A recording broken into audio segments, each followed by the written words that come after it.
बहुत ज्यादा नुकसान हो गया है। कुछ भी नहीं बचा जी, मजदूरी भी नहीं निकलेगी इसमें। अभी तक कोई वैसा अधिकारी नहीं आया देखने की कितना नुकसान क्या हुआ? नहीं, हमारे पास कोई अधिकारी नहीं आया। अगर ये हमारा मुआवजा दे देगा जब तो आबाद हो जाएगा, नहीं बर्बाद है।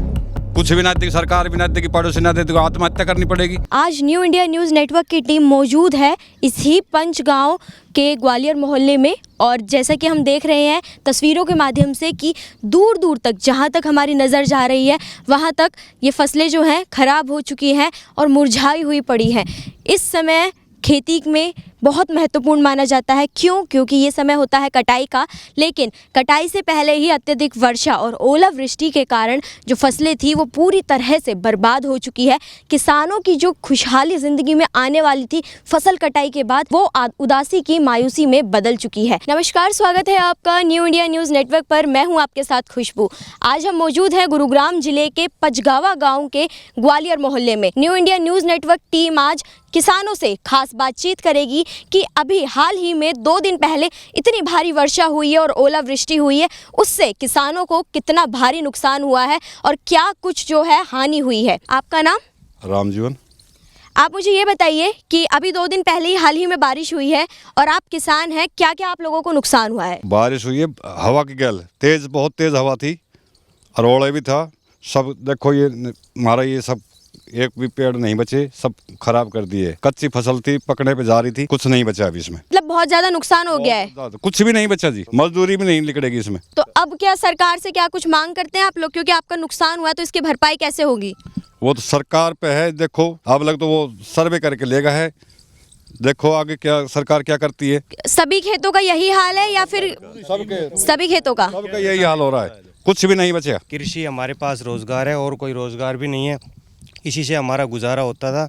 बाकी और कोई ऐसा भी कमाने का कोई साधन नहीं है हमारे पास।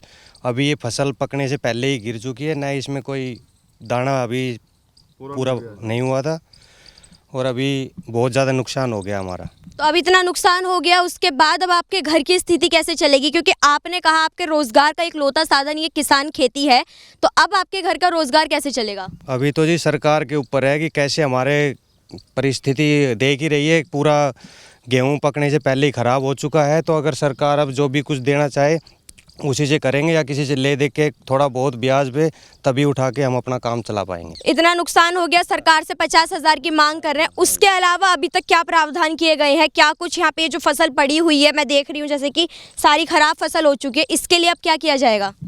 अभी तो कुछ भी ना आया, मुंशी आया था पटवारी का, और कोई ना आया अब लग।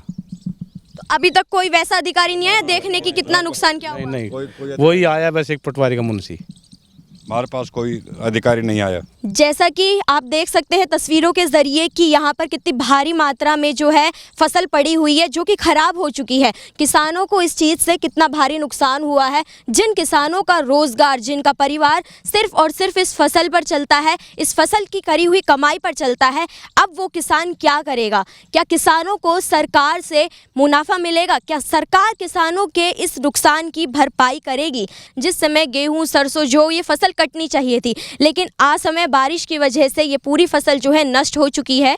और इसके साथ ही हम देख रहे हैं दूर दूर तक जहाँ तक हमारी नज़र जा रही है फसल खराब हो रखी है, फसल ऐसी की ऐसे पड़ी हुई है। किसानों का जो घर है, जो रोजगार है, वो संकट में आ गया है, क्योंकि इनके पास एक लौता साधन जो था वो यही था कि इस चीज़ से वो लोग अपनी कमाई कर सकते थे। इन किसानों के लिए ये खेत, ये इनकी फसलें सबसे महत्वपूर्ण चीज़ मानी जाती है अपने जीवन में।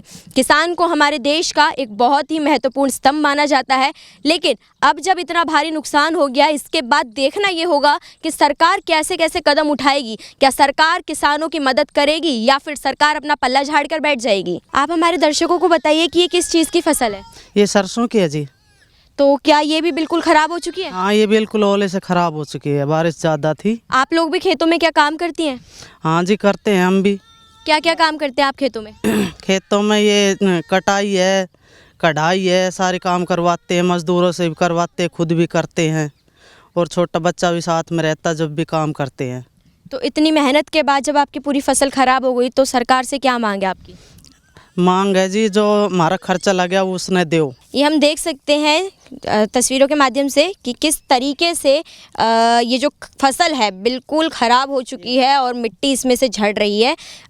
ये समय था जब ये फसल हरी भरी थी, लेकिन भारी बारिश की वजह से ये सारी फसल जो है नष्ट हो चुकी है। और अगर सरकार ये खर्चा समय तक नहीं पूरा करती है, समय तक आपको जो है इसका हर्जाना नहीं देती है, तो आप लोग क्या करेंगे?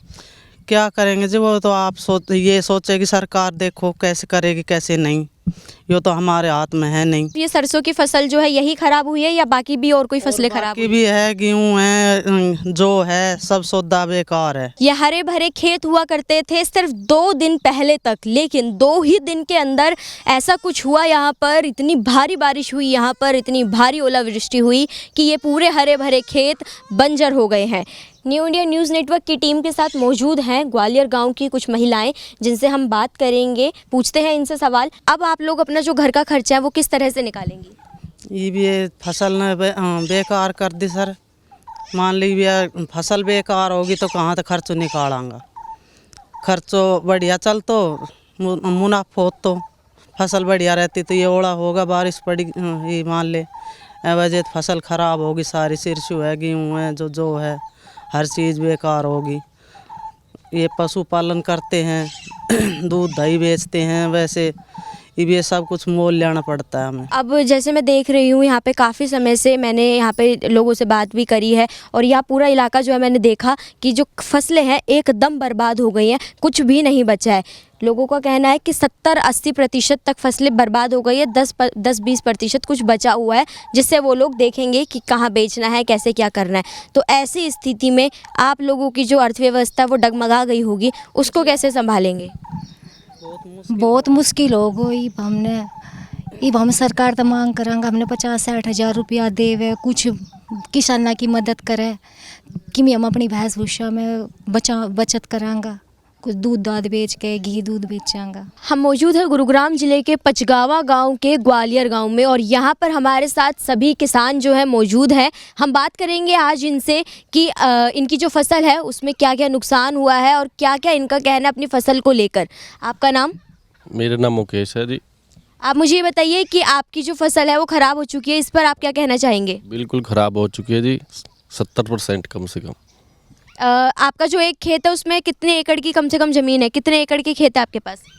2 एकड़ मेरे पास। और उसमें से कितनी ख़राब हो चुकी है और क्या कुछ अभी बची भी हुई है? 30% बची हुई है और 70% ख़राब हो चुकी है। करीब कितने रुपए का आपको नुकसान हो गया है? ये 50 हज़ार रुपये। फिर भी सरकार से कुछ तो मांग कीजिए कि हमें करें मांग तो 50,000 रुपये किलो कम से कम चाहिए हमें। और अगर सरकार आपकी बातें नहीं सुनती है तो आप कह रहे हैं कि सरकार से थोड़ी ना हम लड़ सकते, तो फिर क्या करेंगे? क्योंकि किसान जो है वो तो एक बहुत ही महत्वपूर्ण स्तंभ माना जाता है देश का। अगर किसान नहीं होगा तो लोगों को जो खाने पीने की चीज़ें हैं, अन्न है, वो नहीं मिल पाएगा। तो आप लोग क्या बोलेंगे सरकार को कि क्या करा जाए आप लोगों के लिए? तो हम तो मुआवजा की वो कर रहे हैं, बर्फ का मुआवजा 50,000 रुपये किलो कम से कम चाहिए हमें। आप मुझे बताइए, आप भी किसान हैं? किसान है जी। आप खेती खुद करते हैं या आपने मजदूर लगाए हुए हैं? खुद करते हो जी। घर की महिलाएं भी जो है खेती में हिस्सा लेती हैं? हाँ, खेती में लेती है। क्या क्या काम करती है आपके घर की महिलाएं? भाई यही खेती बाड़ी का, घर का, बस और क्या करती है। तो अब जो स्थिति है वो थोड़ी सी डगमगा गई होगी, आर्थिक स्थिति हिल गई होगी आप लोगों की। कति बिगड़ेगी। तो अब घर का खर्चा कैसे निकालेंगे? लेकर कैसे भी नहीं, किसी पड़ोसी तो उधार लेना पड़ेगा। तो आपके तो सारे पड़ोसी खुद ही किसान हैं, ये तो आपको क्या ही उधार देंगे? तो किसान वो सरकार तो नहीं दे रही ना, किमी भी सरकार नहीं देगी। सरकार ने आके देख लेंगे, ये इलेक्शन आ रहा है, फिर बता देंगे मुआवजा देगी कि नहीं देगी। कुछ भी ना देगी, सरकार भी ना देगी, पड़ोसी ना देगी, आत्महत्या करनी पड़ेगी। और क्या कर सकते हैं हम? तो बीजेपी सरकार, मोदी सरकार, इससे तो आप यही मांग करते कि आपको जो है मुआवजा दिया जाए। मोदी तो बढ़िया है, पर ये जो मनोहर लाल खट्टर है, ये हमारा गुड़गांव एरिया को कुछ नहीं कर रहा है। खट्टर सरकार आप लोगों के लिए कुछ नहीं कर रहा? कुछ नहीं कर रहा है। तो खट्टर सरकार के आने से यहाँ पर क्या बर्बाद हुआ है या फिर जो है फायदा हुआ है? अगर ये हमारा मुआवजा दे देगा जब तो आबाद हो जाएगा, नहीं बर्बाद है। तो क्या अगली चुनाव में आप क्या किसे वोट करना चाहेंगे, कौन सी पार्टी को लाएंगे? अगर मुआवजा दे देगी तो इसी को दूंगा, ना देगी तो दूसरे को दूंगा। तो जैसा कि अभी हमने बातचीत करी और पूरे जो गांव का माहौल था वो देखा कि किस तरीके से फसलें बर्बाद हुई हैं और किस तरीके से यहाँ पर जो किसान हैं वो परेशान नज़र आए हैं, उनकी जो चेहरे की खुशी थी वो मायूसी में बदल चुकी है। आज की खबर में बस इतना ही। आगे की तमाम अपडेट्स के लिए बने रहिए हमारे साथ न्यू इंडिया न्यूज़ नेटवर्क पर, और अगर आपको हमारी खबरें पसंद आए तो हमारे चैनल को लाइक, शेयर, कमेंट करना ना भूलें।